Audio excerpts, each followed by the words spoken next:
Alright guys, so it is time for another EDC update. Lots changed, as it usually does. Well, actually it doesn't always change, but there's enough changes now. I figured it's time to do an update, talk about some stuff here. Let's get the stuff that you are used to seeing out of the way. First off, the phone's the same, just have the black Magpul case on here, the iPhone 4. Working out great. Like I said before, I have that Net 10 phone plan, and I'm pretty happy with it. There are slightly cheaper things out there I might try in the future, but for now, it just feels good not to have a contract. That's all. I mean, obviously there's some perks with having, AT&T or Verizon contracts, but for the situation I'm in right now, it's working out pretty good. So anyway, besides that, while it's the same, you see I have the old condom ring, but it is not a condom. This is actually a Silver Eagle. It's 2014 Silver Eagle. I got this as a gift from a viewer, so I decided to start carrying it. If nothing else, just as a little good luck charm. Let's call it. And of course, if I ever need to flip a coin and try to catch it through the viewfinder, I'll drop it. All right. How about that, huh? Let's try that again. There we go. I went like that. I literally flicked it, and you can't see it, but I'm staring into the viewfinder and just put my hand out, and it was nowhere near where the coin was. So, anyway. So yeah, that's what the lump is in the wallet, in case people say, hey man, you carrying condoms? No, I'm not. All right, what else? All right, so that's some of the old stuff. Now, you guys know how much I love the Minimalist. It is one of the coolest EDC neck knives. It's very hard to not carry this every single day. I mean, just being lightweight, it's super sharp, it stays sharp. I just love it. It's super comfortable, as most of you guys know who have the production versions. But I am going back to, occasionally, the Browse blades. Just again, for the sake of changing things up. They both have their pros and cons. I mean, I love this as a very acute point on it, very robust, lots of very usable jimping on here for some aggressive cutting. I just, it's nice to go back. That's all. It's just for the sake of change. I'll probably try out some new neck knives in the future. As I mentioned in the last few EDC updates, it's just neck knives are part of my life. I'll probably always have a neck knife now. When I was younger, I went through spurts of like have it for 2 weeks, then don't have any neck knife at all for months on end. Back and forth, but now I just use them all the time. It's ridiculous. And I keep my neck knives super, super sharp. My pocket folders, they get a lot of use because a lot of times I'm using them for testing purposes to review, future knives and stuff. But, as they get dull, if I still need a sharp blade, I always have one right there at the chest. So I love it. Speaking of knives, let's continue on. Got the Kershaw Cry. Very cool. Also a gift from a viewer. You guys will see a review in the future. What I think about the knife, been EDCing it ever since I got it. It is assisted opening. Not my preference. I'll talk a little bit more about that when I do the review on this, but overall, it's a pretty damn decent knife. There is one specific thing I'm not too fond of, but again, I will save that for review time. But still a cool little folder. Going with the full size Leatherman here. This is the Sidekick. I talked about this in the last video. It's just good to have a full size multi-tool. I use it mostly for the pliers. You can't plan exactly what you're going to use these for. Of course, you carry a knife because you figure, hey, if I have to cut something, I'll cut something. And I definitely use knives more often than I use like my multi-tool. But there's so many different random situations where pliers are very, very helpful. And that's why I carry them. I always have some form of multi-tool on my person. Not every single time. I would say 90% of the time. The 10% I don't. I have it in a bag very close by. They're just extremely handy tools. As far as light, still rocking the tie from Through Night. Just very cool little light. I had this in my pocket lately. I do keep the pocket clip on, so I have the option to clip it. But with both of these clipped in my pocket, my front right, it just becomes a little bit too busy over there. So I keep it down in the pocket with the Zippo. And this is the outside hinge, 1935 replica. Absolutely love this Zippo. Super, super cool. I'm going to be doing some more Zippo tricks in the future. And people have just been, dying and being really patient, waiting for them. Every video pops up to like, damn, where are the Zippo tricks? You'll definitely see some more in the future, as well as maybe some more Zippo reviews. where I just show different models and talk about them a little bit. There's a couple things that I really want to do videos on in the future, like the Barcroft table lighters. You know, a lot of people aren't familiar with Zippo's other products, you know, like their table lighters, and there's certain models and different products that Zippo came out with over the years, which is really interesting. So you'll definitely see more Zippo stuff in the future. I don't know exactly when, but I'm going to try to pop out more Zippo videos. Besides that, always have a bandana. Always keep it in the back left pocket just because it's a pocket that's not used. I do find I use it because it's the winter time right now. You get the sniffles, you sneeze every now and then. If you're out in public, it's just good to be sanitary, and you know, if you're gonna sneeze, don't sneeze out in the open. You can always, you know, put your face in your shoulder and sneeze into your shirt, but even then, you know, you don't want snot all over you. This is what handkerchiefs are good for. Plus, there was 2 occasions where I was moving firewood, and the wood that I was moving was really dusty and falling apart and stuff. So I put this around my face, like, you know, around the mouth and nose, so I wouldn't be breathing in all that dust and stuff. So it comes in handy. It's good to have one, not just for sneezing into. Also, the wristbands. You guys know I've been carrying these a lot lately. This one is Believe in Heroes. I think it's believeinheroes.org. Check out the website. And then I got this Al Capone one, which is pretty badass. So I'm doing the reviews on those. Got a very cool wristband from them. Let's see, what else? I know you guys are wondering about these things. I'll talk about that in just a second. Let's talk about the keys real quick. Still the same as last time you saw them. So rocking the Mini Bic. Really comes in handy. Not just for, you know, smoking cigars or whatever, or smoking a pipe. It's just good. I've been using it for paracord lately. I've been playing around, building some paracord things. But besides that, pretty much the same as before. The crab claw, however, I've been using more often, just clipping it onto the belt loop of my pants. Those 511 pants and the Vertex pants, I'll do a review in the future, very soon in the future, because I've been using both companies' pants, and I want to tell you what I think about them.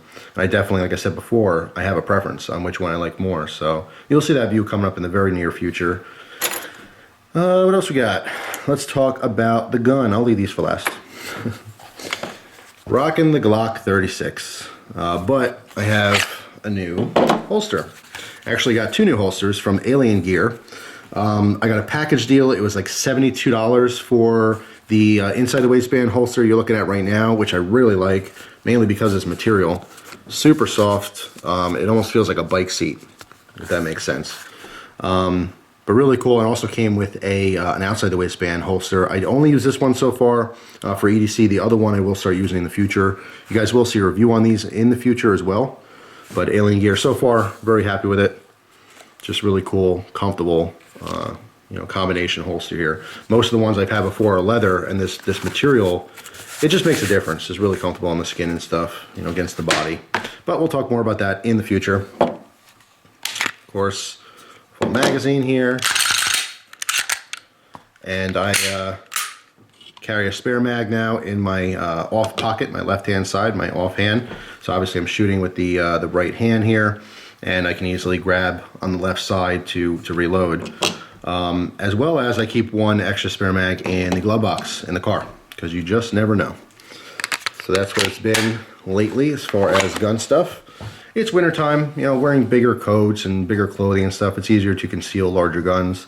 I love my Kel-Tec. I carry the thing 99% of the time, but I just, you know, I feel a little bit more comfortable carrying a bigger gun. I mean, I don't care if you have a BB gun in your pocket, it's better than nothing. You know, I'm not one of those people that says you have to have this or you have to have that, or, you know, a lot of people laugh and scoff at the people who carry 380s, you know, or 22. Oh my God, you carry 22. You know what? That 22 is a lot faster than your fist, okay? And if your life depends on it, you'd rather have that than nothing. So I don't understand why gun people have to constantly bash each other. You know, we're supposed to stick together as a community. If someone's carrying a gun and, you know, they're allowed to legally and they're doing that to protect themselves and their families, you should give them a thumbs up. You know, not, you know, criticize the type of gun based on its you know, capacity or power. You know, that's nonsense. But anyway, I just personally feel a little bit more comfortable, specifically with the animals around me. It's not always about people, and I've mentioned this multiple times. When people, you know, hey, you carry a gun. What do you live in, a, you know, gangland? No, but I got friggin', you know, 400-pound black bear walking around, and if I accidentally corner one walking outside of my car without knowing it, there's always a possibility it's going to attack. It's not always about people, you know? If I got a big ass dog running on the loose that wants to attack me, you know, I'd rather have a gun and have that option to put that dog down if I have to, than have the thing, you know, ripping my neck out. So options are good. It doesn't mean we have to use them, but options are good. If you can legally carry a gun and you feel you're responsible enough to carry a gun, and you go through the process of learning all, you know, safety precautions and how to handle one, I don't see why you don't, you know. But anyway, I'm not going to preach that. All right, so let's talk about these three things right here. These are dip alternatives, okay? As most of you know who follow the channel, not a huge fan of dip. Did try it. I gave it a go because people said, oh, you got to do dip. You got to try dip. You know what? It's not for everyone, and I'm certainly one of those people that is not for. I love my pipes and my cigars on occasion, just not into dip. These aren't alternatives to dip because I don't want to dip. These just happen to be dip-like containers. That's it. And you use them similar to dip, except for this. This you just basically eat, but you could use it like dip. Now, all three of these I personally use and been carrying, not all at the same time. I'll carry one of them. But I've been carrying it for a like an appetite suppression. It's so that if I get hungry, you know, maybe I'll pop a hard candy or something, or chew some gum, or I'll use one of these products. Now, the most obvious that a lot of people are going to be familiar with is the beef jerky. Okay, this is Jerky Chew.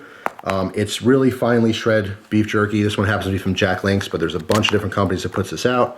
This stuff's been around since at least the 90s. When I was a kid, I used to eat this all the time. I might have done a story time video talking about it. I think I did, where I was really into bubble tape or whatever it was, the bubble gum tape stuff. And I bought this instead on accident. I got super pissed and I'm like, ew, it's meat. It's not gum. But after that, I fell in love with it. I love beef jerky. It's a little weird, the consistency on this. It is like sawdust. But basically, take a little pinch, throw it in your cheek and gum there, and you got that beef jerky flavor. And obviously, as you, you know, have spit in your mouth and everything, the flavor, you get the flavor. You know, there's no tobacco in any of these things. This is literally just shredded up beef jerky. But, you know, it kills my appetite. It's like a tiny little snack. It's very low in calories, and it's good stuff. Now, these two are for energy. This one is mint snuff, and this happens to be a cinnamon flavored one. And I think I've talked about these in the past. This is basically ground up tea leaves, okay, mint tea leaves. And there's, of course, flavoring here. I think there's probably honey and some other binder. And you take a pinch of this, use it just like dip. It tastes like cinnamon, but you get, of course, some of the caffeine from the tea, the natural caffeine that's in the tea leaf. It's just a dip alternative. You know, anyone can buy this. You don't have to be 18. You could be a little kid. You could be an adult. If you're trying to get off of dipping, let's say you're trying to quit dipping, all three of these products will be good for you too, because you're used to having something tucked away in between your gum and cheek there. And, you know, it gives you a little bit of energy. And the most newest acquisition is this stuff. And there's two different kinds. This is the Cowboy Coffee Chew. This is from eBay. And this is basically like the tea, only with coffee grinds. And this stuff tastes amazing. Absolutely amazing. The only thing is it's super hard. So you have to get in there and like pry a chunk out. But it's basically, oh man, it smells so good just opening this. It's ground up coffee and honey. And there's even like powdered creamer in here. Let's see. I don't know if the ingredients are on the back. No, I think you have to go to the website for that. But made in the USA. And as it falls apart in your mouth, obviously it's edible. Same with the tea leaves. All right. So just an interesting, strange alternative to dip. If you're trying to quit dipping, you might want to try some of these. But for me, it's literally just a little bit of flavor, you know, to have in my mouth without eating something. You know, I can just use this almost like a candy or gum alternative to suppressing appetite. That's what I use it for. So there you go. That's been the EDC as of late. You guys will see reviews on some of the stuff. Definitely see a review on this knife in the future. And you'll definitely see a review on the alien gear holsters. Really interesting things. So that's all. Share your new EDC acquisitions down below. Anything you got new, you know, new knife, new flashlight, new bag or something. Let everyone know about it, what you think about it, so that other people who are watching these EDC updates can get ideas for their EDC. So that's all. Thanks for watching, guys. Hope you have a great day, and I will see you soon. Take care.